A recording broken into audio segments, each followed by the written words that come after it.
কিভাবে দেখি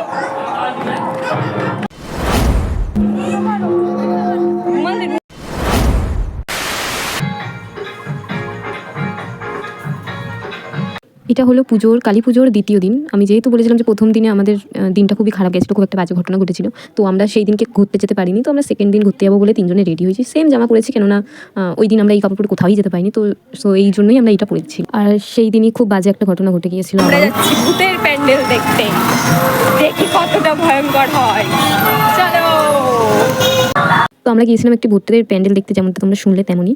তো ওখানেই এই ঘটনাটি ঘটেছিল। তো যাই হোক, আমরা খুব এনজয় করে আর কি বেরিয়েছিলাম। সেখানে গিয়ে দেখেছিলাম অনেক লাইন পড়েছে, মানে এই প্রথমবার বোধহয় এতটা লাইন পড়েছে। মানে আমরা যাই তাড়াতাড়ি, তো তখন অত পড়ে না, তো আজকে পড়েছে, যেহেতু পুজোর নেক্সট ডে ছিল, তাই আমরা পুজোর দিনেও যাই প্রত্যেকবারে। তো যাই হোক, এখানে একটা ভূতের থিম করেছিল, আমরা সবাই মিলে লাইন দিয়েছিলাম, বেশ মজা করছিলাম, একটা ভূতের জিনিস দেখবো। ওরা তো খুব ভয় পাচ্ছিল এবং সেই ভয়ের কারণেই ওর সাথে এই ঘটনাটি ঘটে গিয়েছিল। তো আমরা মানে অতটা খুব বাড়াবাড়ি হয়নি, এটাই অনেক। ওর মানে এটা ওর কাছে একটা নর্মাল ব্যাপারই বলতে পারো।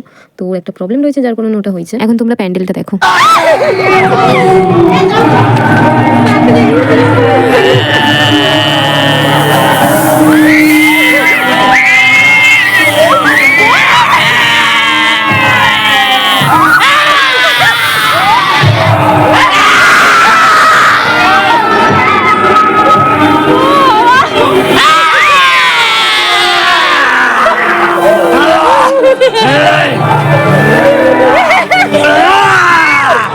তো যেমনটা দেখলে, ওরা দুজনে ভয়তে আমাকে দুদিক দিয়ে চেপে ধরেছিল। আমার এত হাসি পাচ্ছিল, ওরা ভয়তে শুধু চেঁচাচ্ছে, আমাকে দুজন দুদিক থেকে বারবার চেপে ধরছে।